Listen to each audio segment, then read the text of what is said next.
அதுன்னு நினைச்சவங்க அவங்க அத்தனை பேரும் பிரமிக்கிற அளவிற்கு, ஆச்சரியப்படுற அளவிற்கு அந்த சந்தோஷ செய்திய நடக்கும். அந்த சந்தோஷத்தை நீங்க கேட்பீங்க.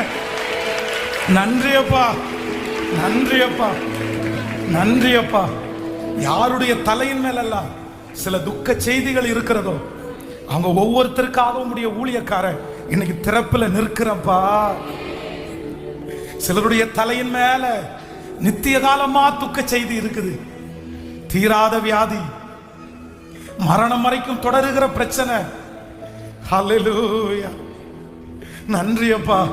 இந்த துர்ச்செய்தியை கேட்டுருவேனோன்னு பயப்படுறவங்க இருக்கிறாங்கல்ல.